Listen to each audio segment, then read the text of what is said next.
Vous regardez l'invité de la rédaction sur Medi 1 et merci de nous rester fidèles.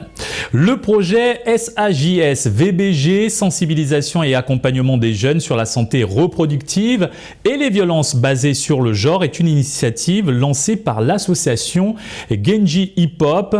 C'est un volet complémentaire du programme de recherche IRA. Pour avoir un éclairage sur ce projet d'envergure nationale, nous sommes avec Wazo Tunkara, présidente de l'association Genji Hip Hop. C'est un plaisir de vous recevoir sur notre plateau et merci d'avoir accepté notre invitation.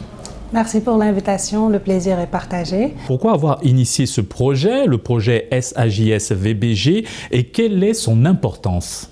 Alors, pourquoi avoir initié ce projet? C'est que pour nous, l'art et la créativité sont des leviers, en fait, pour rendre accessibles certaines informations. Qui connaît le rôle de l'art, en l'occurrence le rap au Sénégal, c'est qu'il a toujours joué un rôle de sensibilisation, un rôle d'engagement, un rôle de conscientisation. Et c'est la raison pour laquelle nous avons pensé à cette initiative, qui est en réalité une initiative qui accompagne un projet de recherche qui s'appelle IRA. Et donc un projet de recherche qui en fait est mis en place par le laboratoire LASPAD de l'université Cheikh Anta Diop. Et le rôle de Genji dans cette initiative, c'est de rendre accessibles les résultats de recherche, c'est-à-dire essayer de les rendre digestes pour que les jeunes, la population, puissent mieux comprendre en fait les informations réelles concernant la santé de la reproduction des adolescents. Intéressons-nous maintenant aux grands axes d'intervention du projet SAJS VBG et quel est son public cible? Alors, son public cible, c'est les adolescents.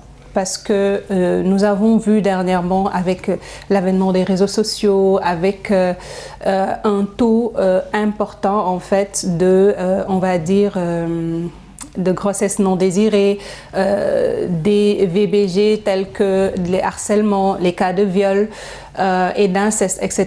On s'est dit qu'il serait important et intéressant d'informer et d'accompagner les jeunes sénégalais dans un premier temps et les jeunes en fait qui nous suivent sur nos réseaux sociaux, carrément. Et quel sera l'apport de l'art et de la culture dans l'effectivité de cette initiative? Comment cela va-t-il se concrétiser? Alors, l'art et la culture sont au cœur de cette initiative parce que nous n'utilisons pas un autre levier. Je donne par exemple l'exemple, nous avons utilisé déjà, parce que c'est un projet qui a démarré depuis 2021, donc normalement ça doit durer 36 mois. Nous avons été à Ziguinchor, dans le centre Koulimaro, un centre qui accueille des survivantes de viols, de grossesse non désirée. Nous les avons accompagnées en les initiant à l'art du graffiti. On a passé une journée, avec 2 journées, autant pour moi, avec les pensionnaires de ce centre. Elles ont bien apprécié parce que pour nous, l'art aussi a un rôle de thérapie. Et donc, par pure surprise, à la 2e journée, on les a trouvés en train de peindre carrément une autre partie d'un mur qui faisait partie de l'activité.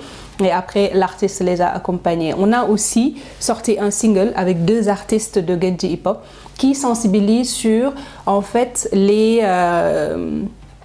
dispositions et les dispositifs, autant pour moi, mis en place par l'État du Sénégal pour accompagner les victimes de viol, c'est-à-dire quels sont les premiers actes après avoir été agressé sexuellement ou si on est victime d'harcèlement, qu'est-ce qu'il faut faire? C'est ça le contenu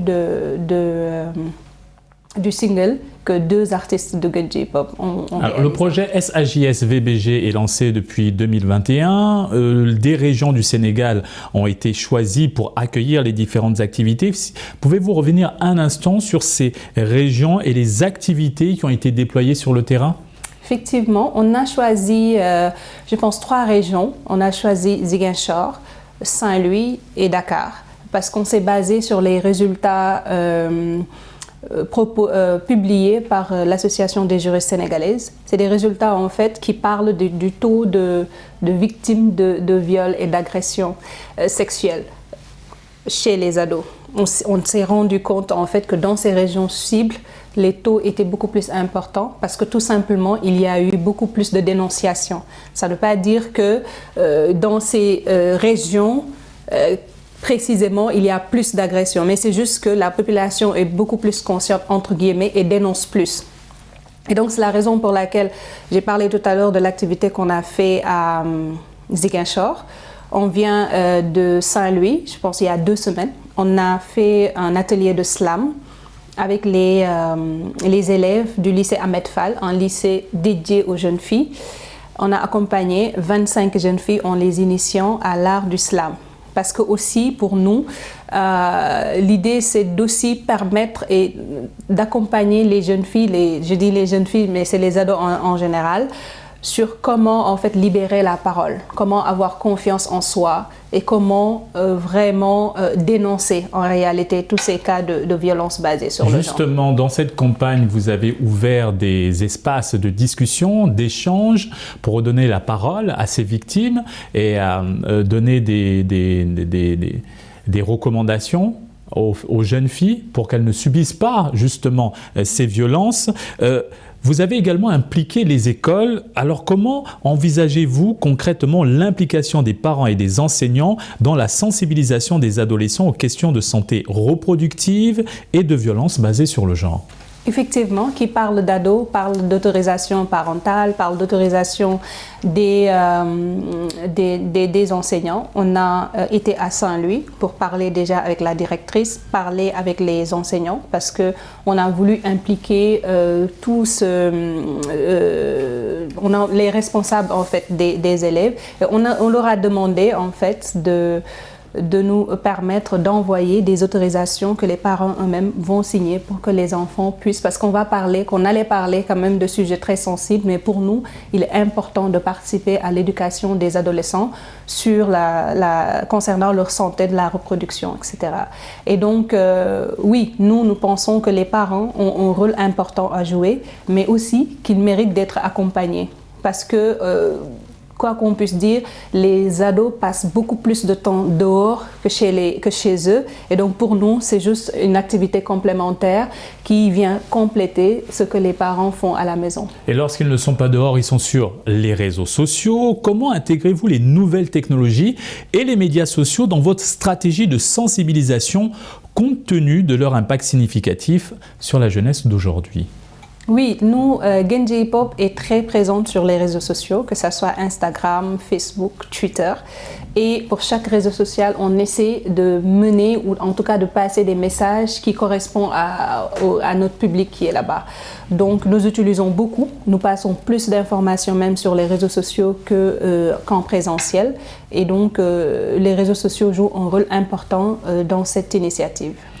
Face à la diversité culturelle au sein des régions ciblées, comment adaptez-vous vos messages et approches pour garantir une acceptation communautaire maximale ?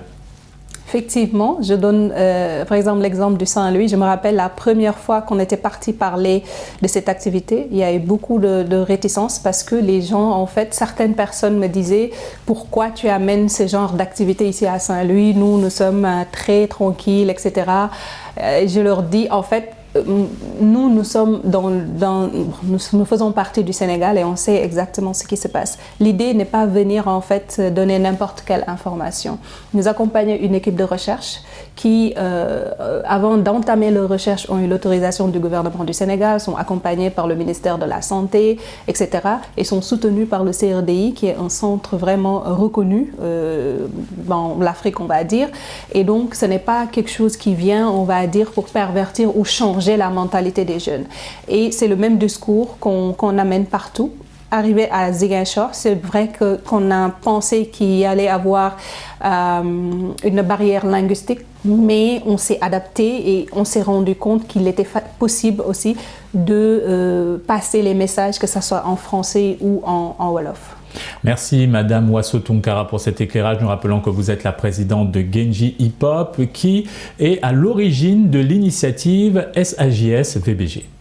Merci beaucoup pour l'invitation. Je rappelle juste qu'il nous reste encore 2 activités, à savoir une activité de danse que nous allons utiliser ici à Dakar avec les élèves du lycée John Fitzgerald Kennedy, toujours avec le contenu des résultats de recherche des chercheurs du projet IRA. Merci. Merci Madame Tunkara et c'est ainsi que s'achève cette émission. Excellente suite des programmes sur Média.